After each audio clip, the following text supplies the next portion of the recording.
Welcome to the eCommerce Badassery Podcast, the place for scrappy female entrepreneurs who want to learn actionable steps and strategies to grow the traffic, sales, and profit in your e-commerce business. I'm your host, Jessica Totillo-Coster, a 20-year retail veteran who spent 3 years as the only employee of a 7-figure online store. That shit was crazy.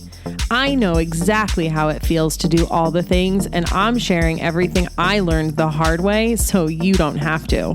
I may have started this business by accident, but supporting badass bosses like you lights me the fuck up, and I am so stoked to see you grow. Are you ready, babe?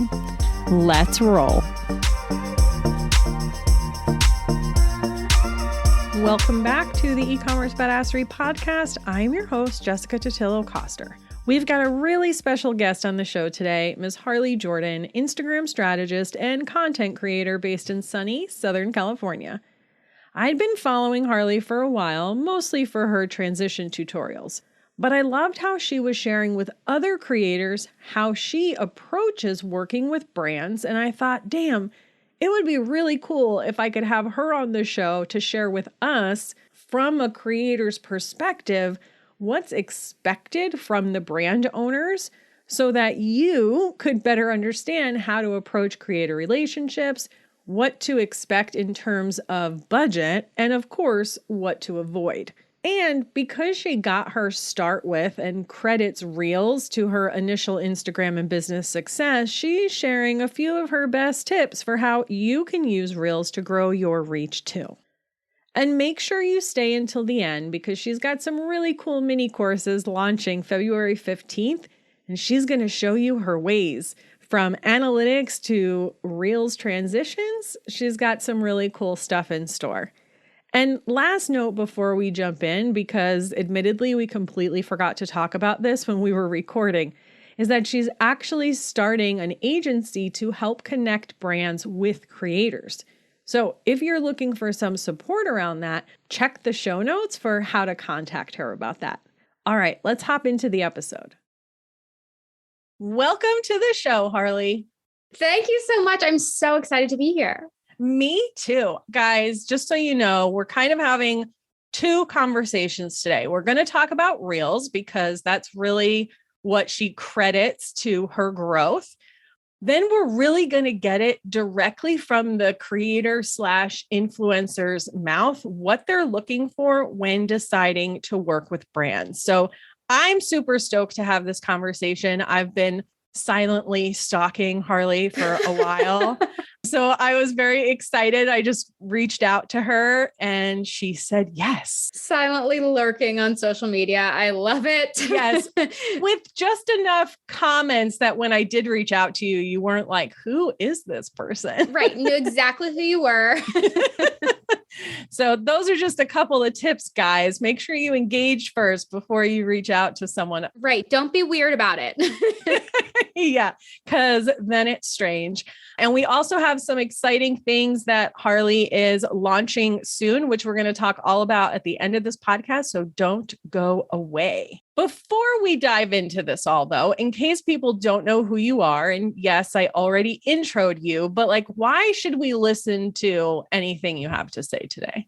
Oh, why should you listen to me? Because it's necessary. No. So I started in the business operations world. I had all the business experience. And when COVID hit, I didn't know what to do with myself. I was like, wow, can't get a job that's relevant to my job level and my skill level and experience level and all of that. I can't get a job at the pizza place down the street. Don't know what to do. So I jumped into social media, and part of it was because I wanted to write a blog. I wanted to talk about everything that lit me up, from sustainability to travel to fitness to everything under the sun. And we know with social media that we have to talk about one thing. We have to actually niche down. I'm sure you've heard the term niche down before. I can't sell everything under the sun on my singular profile, just like you wouldn't with a brick and mortar store. So jumped onto social media. And what I did really quickly was monetize. At 12K followers, I had completely replaced my 9-to-5 income with partnerships completely. And I didn't realize that was such a big mic drop moment until I mentioned it. And all of my followers were like, oh, hold up. Don't breeze past that. Like you didn't just say what you just said. So I had so many questions. I had an influx of questions about this brand partnership thing and how to actually leverage your social media. So coming into this world, I really brought all that business experience to the table and created the consulting business that I thought I was 10 years away from being in the corporate world. So I've seen the growth. I've seen the monetization. I've been on both sides. I now have an agency that works with both sides as well. I can tell you both sides of the coin here. I love it. And what do you credit the majority of that growth to? Oh, Reels. You know my answer. Reels, Reels, Reels.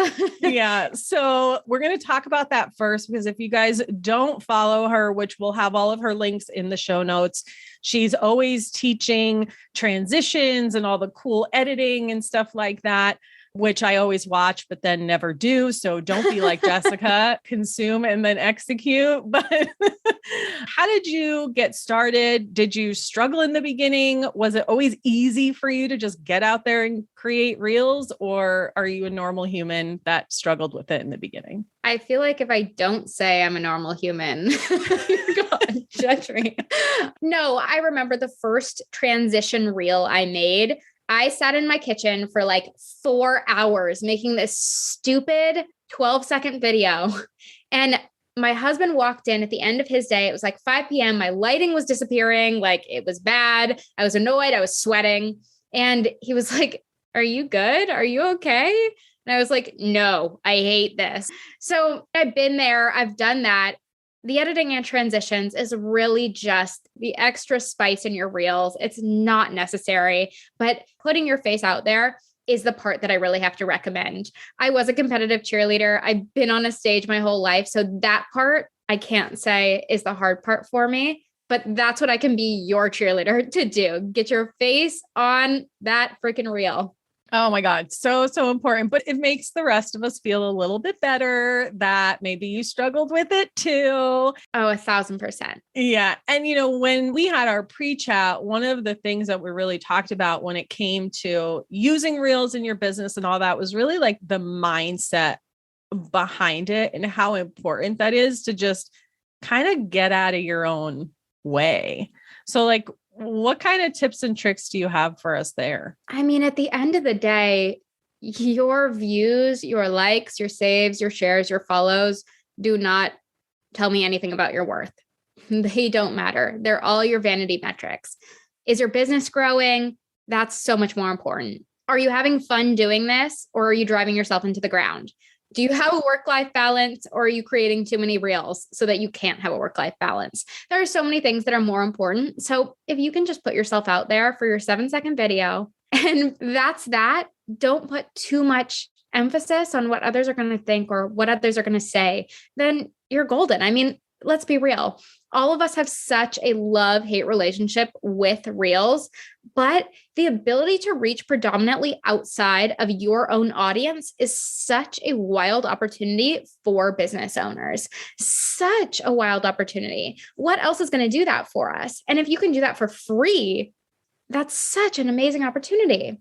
Yeah. In the beginning, I think it was a little bit scarier because everyone was either dancing or just like pointing to music. And now you're seeing a lot more different styles sort of emerge, and people are kind of finding their way and what works for them.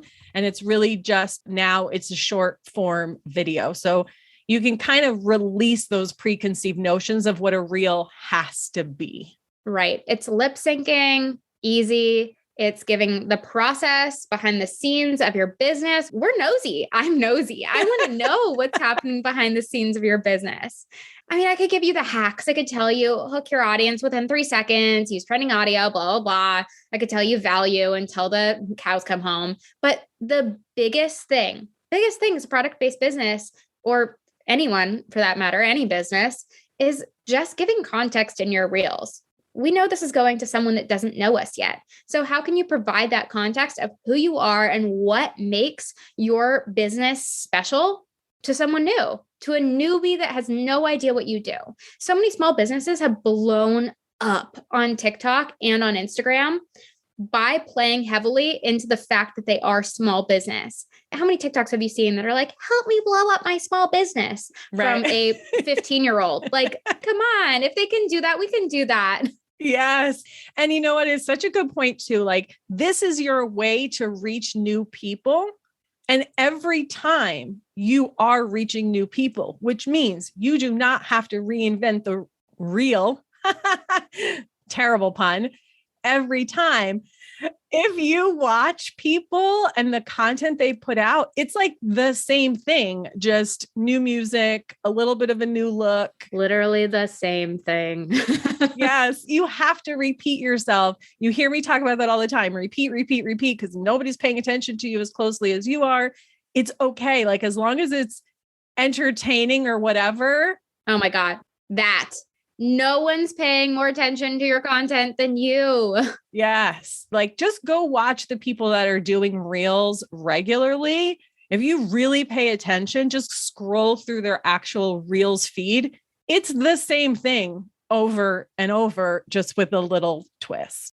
Right. If you're not tired of your message, if you're not tired of your content, you're not doing it right. And I struggle with that too. As someone that values novelty above most things, I'm like, I want to be unique. Putting out the same content is hard for me. I struggle with that big time, but it really is. Do it again and again and again and again. Yeah. 100%. Before we move on, is there anything else specific to Reels that you want to mention before we start talking about working with creators? I really think context and hooking someone within the first 3 seconds. Those are your biggest takeaways from Reels. Go into the Reels tab, scroll, find some kind of audio that resonates with you. You can relate to your business and give context. We need to make it that simple. If you're spending more than, like, I don't know, 30 minutes on this little video, that's too much. Think about the other things that have the lifespan of a reel, of a post in general. Your reel has a lifespan of what? 3 weeks, a month? What else has a lifespan of a month? Not many things. I pushed myself into a corner. But regardless, how long are you going to spend on a decision to buy something that will last you a month? A box of cereal. How long are you going to spend choosing which cereal box you are going to get for the month? Not long. So you shouldn't be spending that long on your singular reel. Yeah. Oh my God. Thank you for that reminder, because I'm a re-recorder, and it's okay to do it sometimes if you like totally flub it up. But like you said, don't spend all day on one 7-second video. And I think it's Brock Johnson who, not that like it should be total shit quality, but like quantity, actually, like go for B+. Not everything has to be an A, just go for B+. I mean, as a business owner too, Brock's job is content creation. So as a business owner, what is going to fit into your work-life balance? What is going to fit into your schedule? Is that 3 reels? If that's just 3 reels, that's great. Do it consistently. Do it every single week. And that will bring in the traction that you need. We don't need thousands and thousands of new followers. We don't need to put the effort into never talking to our family again because we're only creating reels. Right. Yes. And definitely just progress over perfection, friends. Mm-hmm. So important. And you guys know when I talk about things like that, it's because I need to hear it too. Yep. 100%. Okay. Let's talk about the actual working with influencers and creators. And I know now you work a lot with people who also want to grow on Instagram, but you really started out with partnerships and things like that. So in our pre-chat, one of the things when we were talking that you mentioned was, well, the first question is, are you looking for an influencer or a content creator? So I think before we dive into that, if you could just define those. Okay. So I want you to think about your OG influencers, the girls that post really pretty pictures. They are essentially models, F-list celebrities status, that kind of thing. They probably actually grew on another platform, like maybe YouTube. So we got to know them on YouTube. Then once they got to Instagram, they could hold some kind of product by their face and sell so many. They were essentially a celebrity where we were all bought into their life and times.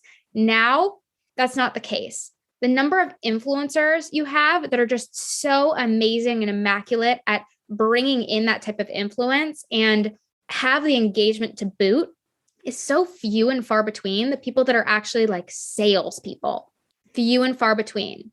But you know what? So many people can be a creator. So many people can put out content that brings in the views. So are you looking for that awareness where you get that massive view spike, or are you looking for direct buys?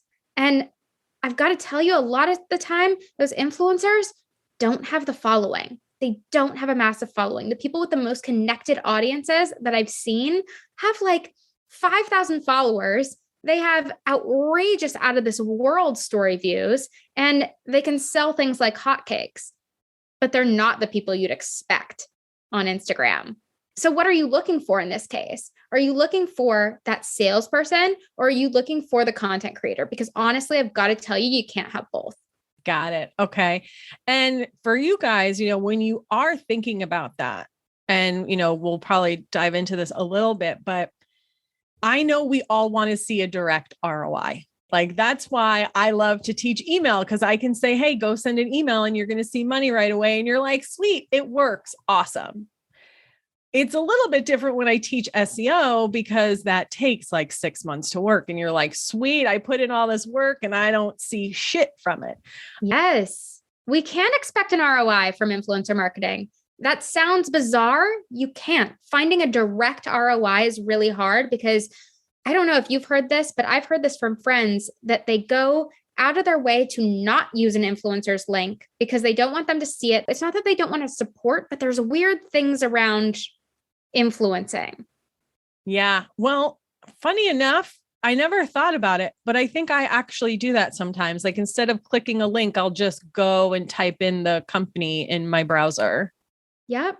Or you might leave Instagram to buy, because who buys in Instagram? So can Instagram track that you then went to your browser or pushed it to Safari? Like, there's so many things. But then also, we know as marketers that sales come between the 8th to 12th unique exposure 80% of the time. So your one-off influencer promotion is not what's going to make sales. It'll bring awareness. It might bring some follows, but we're really only going to get deeper into that sales funnel if you have a long-term partnership where we're talking about it frequently and constantly. That singular advertisement is not a whole magic wave of your wand, magic treasure. Right. It's just like any other marketing or advertising you do. Like, previous company, we used to do a lot of print ads and billboards and radio. Like, we didn't do one print ad. We did a print ad all year, every single week.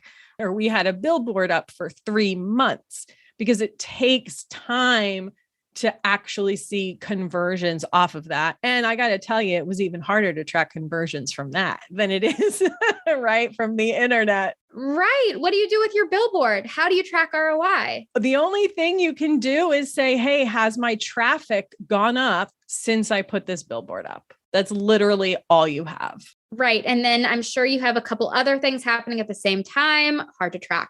Exactly. But you do it for that awareness and what you're really looking for, instead of that, like, okay, this click led to this conversion. You have to zoom out and you have to look at your business as a whole.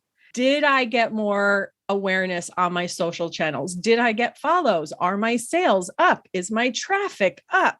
Oh, okay. Good chance that that is happening from this partnership. So just a few things to kind of keep in mind.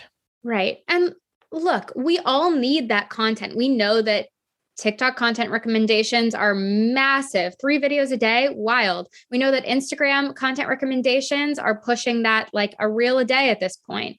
Even if you do the 2 to 3 videos per week, that's a lot of content. And you know who's really good at creating content? Your content creators. How can you outsource that instead of treating it like, this is my one-time sales marketing push for the month? Maybe this is a person that you put on retainer instead. maybe this is the person that you have create your reels so that you can put in your ads, so that you can have that content on your page. Yes. Oh my gosh. I love all of this. You guys, when I talk to you about this stuff I'd rather see you go deep with fewer people to create a real relationship with them. Because here's the thing. The average consumer needs to see things multiple times. It's the same thing for that creator's audience. They need to hear the creator talk about it multiple times too. So creating that deeper relationship with fewer people is going to take you so much further. And another way, I like the way that you're phrasing this of think about it as outsourcing that content to them. And I know I've said this to you guys before, like you wouldn't hire someone to create content in-house and like not pay them a fair salary to do that. Right. You're not going to set up a whole photo shoot and not pay them. So it's the same thing when you are working with creators and influencers, which we're definitely going to talk about budget. Yes. Regardless, it comes down to hunting for the right people. You're not going to hand off something within your business and not consider the details of it. You're not going to go in with nothing on the plate for what you want from them. So go in with the mood board, go in with the objectives. Tell me what exactly you want so that I can make that happen for you. Just like you would anyone on your team, you have to set them up for success. But you do need to leave a little bit of room for their own creativity. And remember that the creator knows their audience best. So let them interpret your vision for their audience as well. Is there anything else that we should be thinking about, like what to expect when working with creators, right? We just talked about, obviously, really partnering with them, going deep, setting them up for success. Anything else we need to be thinking about? Yeah, I think that mood board, that deck of what you really want is the most important piece when you're working with a creator. So consider what you want from the content. Are you looking for a specific type of model? If you're looking for someone with pink hair or someone with amazing editing skills, know that. Make it happen. Get a mood board going. Figure out what you're looking for. Are you going to use this on ads? Are you going to use that on just your feed? Where is this all going to go so that we can give you the best possible product, so that we can give you the best experience here? I think the worst experiences I've had with influencer marketing is where both sides are unclear about what's happening. And there's so little detail because you don't give that creative direction that I'm left floundering for ideas. So yes, I want some creative direction. Yes, I know my audience best, but that's a conversation. So once you've found your creators, jump on a call with them. See what happens. See if you can chat through. If they don't have questions, then they probably aren't understanding you fully. Yeah, good point. You're not asking questions. We're just going to go with it. Yeah. Think about too, if you're hiring, not that you're like hiring an employee, but if you are hiring an employee and you have this interview with them and they ask you no questions, you're like, that's kind of a red flag. Red flag. Yeah. That there's something amiss there. So the same is true. And just remember that just like everything else, this is a partnership. Yes. And you should treat it that way. It's a partnership. It's a collaboration between you and the creator to create something amazing. And there's no silver bullets here. It takes work to do this really well. Mm-hmm. How do you kind of prefer people to reach out to you when they do want to work with you? I definitely prefer an email interaction. If you're talking to an influencer, my inbox is slammed daily. There's some days where I get 300 story replies, and that story reply is probably about something silly that I put on my story, my pancakes, my cat, my something that's unrelated to my business. So to expect me to sift through all of that and treat this like a business opportunity, yes, I'm getting back to my people, but there's a lot of volume that I can't sort. So go to my email, know a little bit about me, follow me, know what I specialize in. We need to make sure that you know who I am before you reach out, because you not knowing about me at all tells me that you didn't do your homework in determining if I'm a good fit for you even? Did you just look at my content and assume? Like, I want to know that you did that due diligence. Yeah, so important. That happens to me with people who pitch to be on the podcast. And in my form, like it straight up says, like, look, if you're focused on building marketplace businesses, like that's not who I talk to. And then I have like these Amazon gurus who want to come on here. And I'm like, have you listened to my podcast? Have you looked at one caption? Have you anything? So we know, like when we're being pitched, we know if you've done your homework or not. And like, we just don't have time. Right. And that goes both ways. If someone slides into your DMs or your email inbox and they don't know anything about your product, they don't know about your mission, they don't know about what you sell, they've never tried your product, it doesn't look good. Yeah. And it doesn't feel good. Like everyone has gotten those hey girl messages on Instagram that are like completely irrelevant to you and what you do. And it sucks. So don't be the hey girl person. Don't be that girl. Yeah. The other silliness that I've gotten from brands is refusing to be pushed to email. I've had a couple brands say, we like DM better, but I guess. I'm like, okay, I don't want to work with you then. Bye. I have too many people in my inbox talking about silly things. Like, this is a business interaction. Go to my email. Yeah. It's like, hello, I'm actually doing that for your benefit as well, so that I can keep in contact with you. Yep. Before we talk about budgety stuff, anything else that brands do that irritate you? I love to share the real and raw here. Yeah. Let's see. So back to your point of knowing my audience, this is one thing that really pushes my buttons, giving me really salesy points to put into content that I know will not sell in the slightest with my audience. That's tough.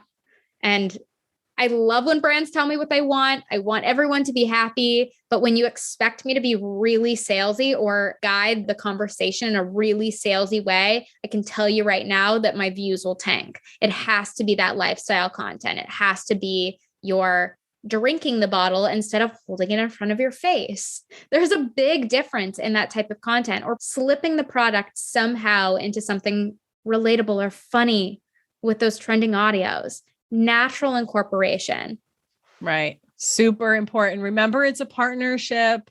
Remember that the creator you're working with, this is their job. This is what they do. So if they're recommending something to you, it's because they've tested it and they know that it works. Mm-hmm. And then budget's a whole other pain point, a whole other can of worms.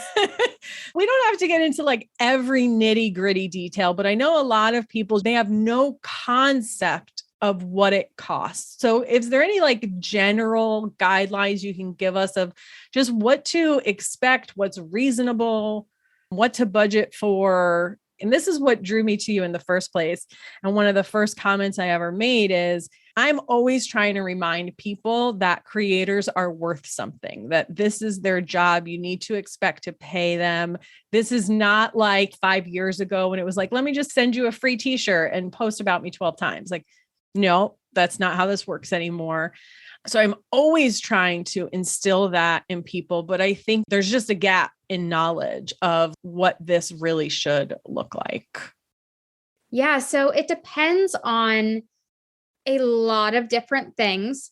And I want you to consider the hours it's going to take to do any project, just like a photographer. If I'm going to travel X amount of time to get to the beach to shoot certain content, then it is going to cost more. But generally, I can say between 1% to 5% of your follower count, or the creator's follower count, is a general price range for posting promotional content. And that 1% range is very likely stories, and your 5% range is very likely your reels. So content will fall in between there. Where it falls on the spectrum is going to depend on time spent, as well as your creator's engagement rate, the views they're getting, what's typical for them. Because if they're making reels that are popping off every day, that are going viral, then we're going to expect to pay maybe even more than that 5%. Yeah, so important. And I want you guys to think of it in terms of how you would purchase any sort of other advertising. Like, for instance, billboards in LA, minimum $5,000 a month. Wow, wow, wow. Simply because of how many eyeballs are going to be on that billboard in a day. And the only thing they use is traffic. How many cars are passing the billboard? That is how they price it. It's the same thing with radio. How many plays are you going to get? That is how they charge you. That is how everything is charged. So this shouldn't be a shock at all. So, I mean, let's lay out those numbers 30K followers. Let's really think that's $1,500 to post a reel. Yeah. And that shouldn't be a shock. And I want you to also remember, here's the thing. If you have the in-house skill set to create content, then maybe you don't need a content creator. Maybe you just need to put some money behind that and boost those posts.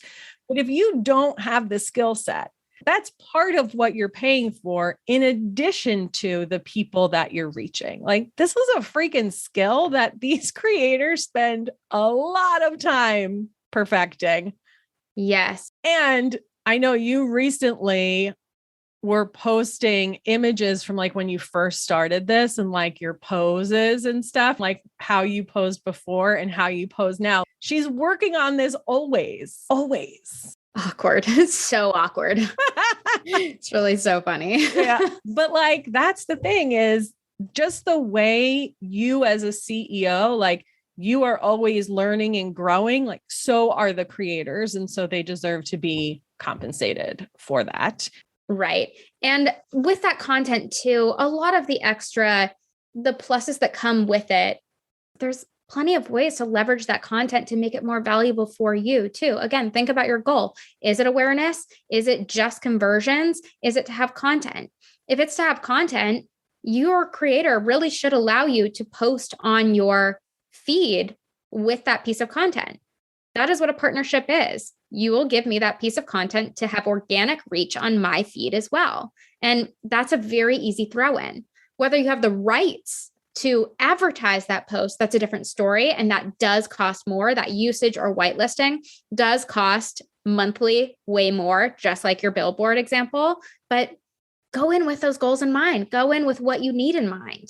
Yeah. And that was going to be the next thing I was going to bring up, was if you do use it for ads. And I want you guys to think about too, and just coming from this space and being in corporate, like there's so much legalese, right? Which is why I know all of this stuff. But I think the average person doesn't know this, is when you hire a photographer, you don't own the rights to those images. The copyright stays with the photographer unless they hand it over to you, and they are the ones that govern your use with those photos.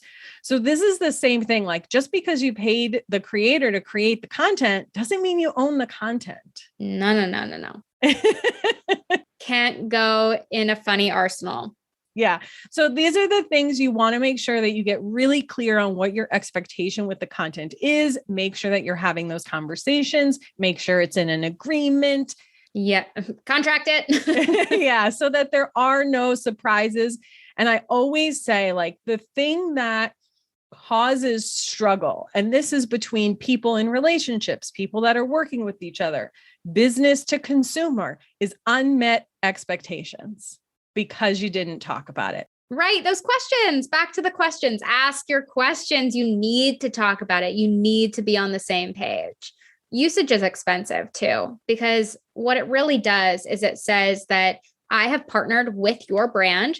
I will not partner with any other brand, because you know what? My likeness is valuable, and my recommendation and my reputation and what I'm recommending has my know, like, and trust behind it. So if I'm promoting two protein powders at the same time, that doesn't make sense. So your usage costs are also going into the exclusivity of, I can't promote something else. And of course, that'll depend on the category. Like if it's a dress, I can wear a billion dresses in my life. No one cares. But if it's a skincare item, if it's a supplement, if it's those things that you have one of and it's your ride or die, that's exclusive. That is going to cost more. And you really should determine, do you have that requirement of your creator to not post about their competition?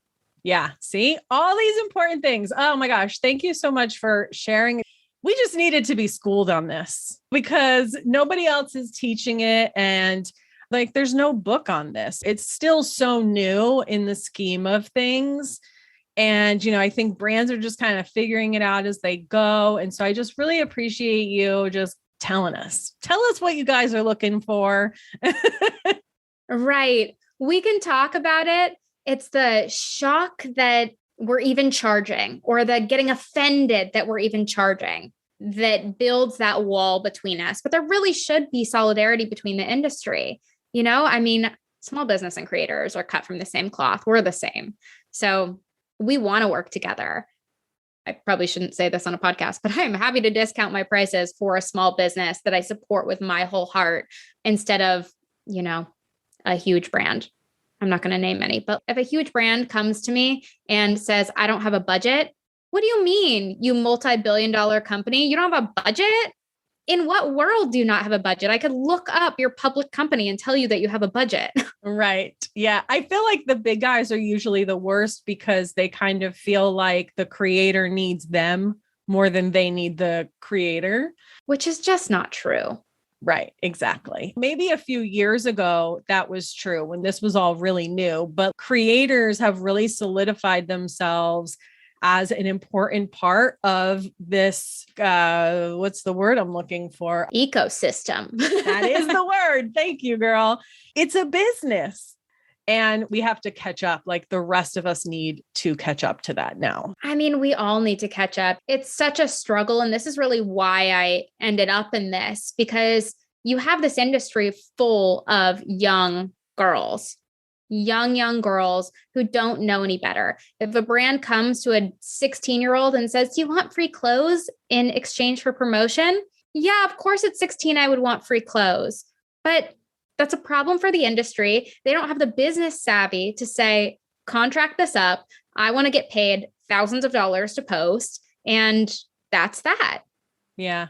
And you know what? I think that you as the CEO, not you, Harley, you listeners, as the CEO, especially if you are female or... Hey, I'm also a CEO.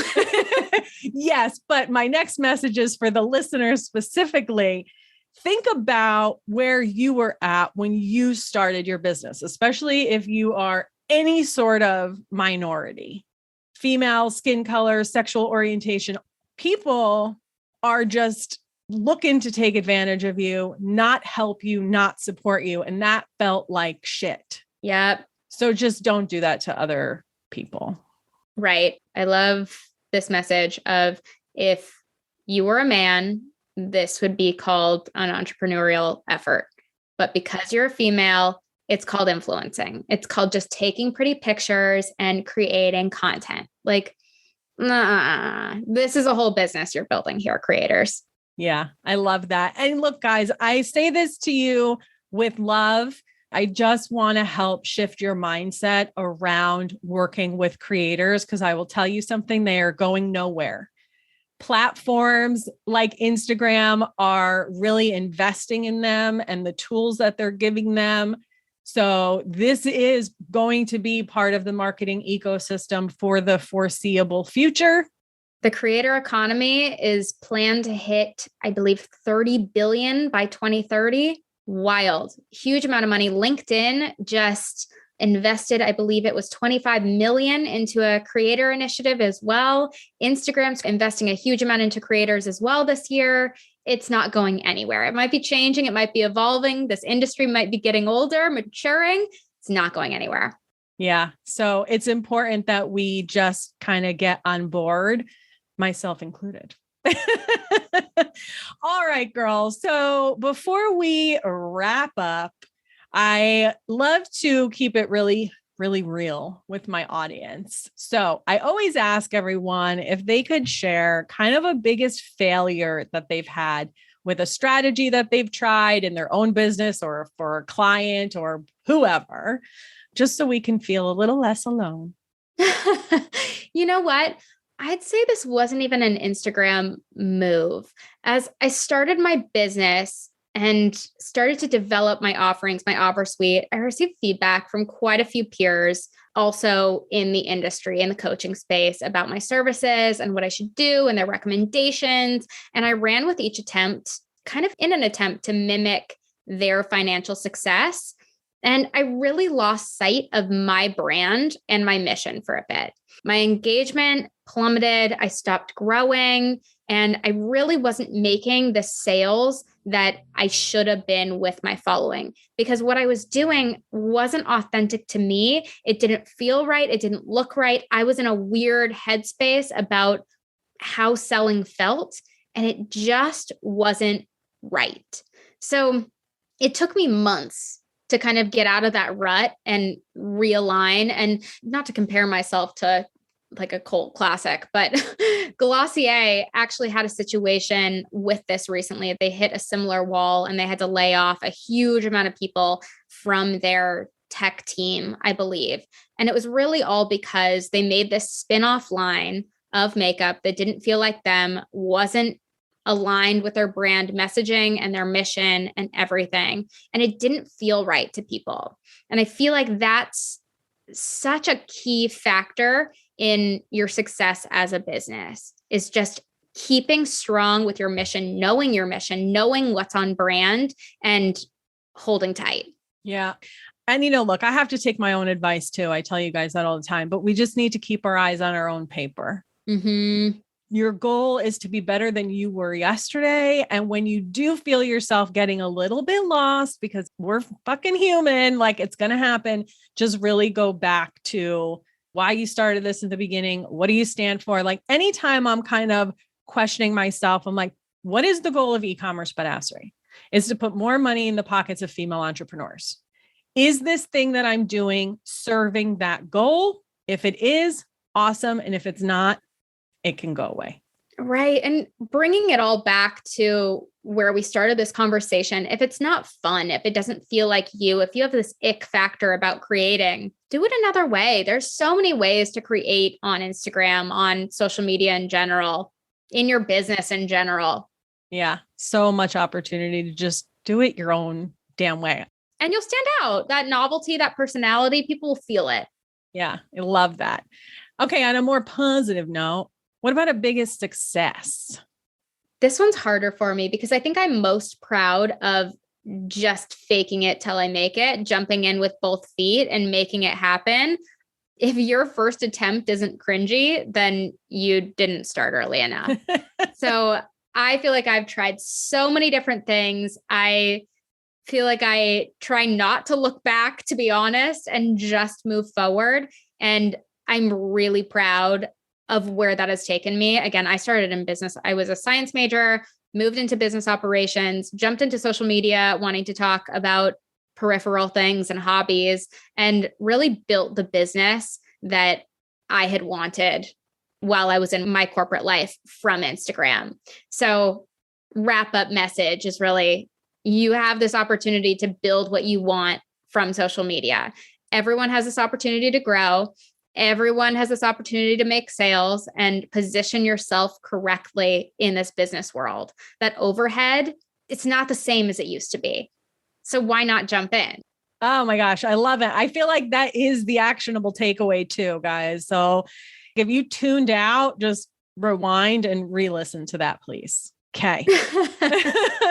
Amazing. So please tell us, one, where they can find you. I know you have some amazing courses out right now to help with reels. Please just tell us all the things. And of course, I'll have everything linked in the show notes too. Yes, absolutely. So you can find me on Instagram at Harley Jordan with 2 Y's and 2 N's, HarleyJordonn. And I put out all the content about leveling up your content, about working with creators and booking brand partnerships. I mostly chat on the brand partnership side for creators, but as you've heard, you can use that lingo to kind of switch your perspective and see how you can join in on this world with some solidarity in mind. If you are looking for more assistance in that area, I am happy to help one-on-one. I have a schedule of one-on-one, one-off meetings. If you're looking for some one-on-one attention about building out influencer marketing campaigns, we can chat through the specifics and what you need to do to move forward. But I also have a new shop launch of mini courses coming out the 15th. So if you are feeling stuck on how to track your analytics, rule those analytics, and make some change to see growth, my Analytics One-on-One course is amazing and affordable, and a quick look at how you can better analyze your Instagram success, as well as an editing and transitions workshop if you're looking to level up your content itself and create some more eye-catching content. Amazing. I think I'm going to need that because I literally don't do transitions. I just did one the other day for the first time, and it was like the simplest one of just like putting my hand on the camera, and I felt dumb doing it. But you know what? You're probably going to feel dumb too. That's okay. Keep going. I just made sure my husband wasn't around because I feel more dumb in front of him. As long as he's not watching to make fun of me. Exactly. Thank you again so much, Harley, for being here. I really, really appreciate it. Thank you to our listeners. I know you could be anywhere on the internet right now. Thanks for hanging out with us, and I'll see you on the flip side.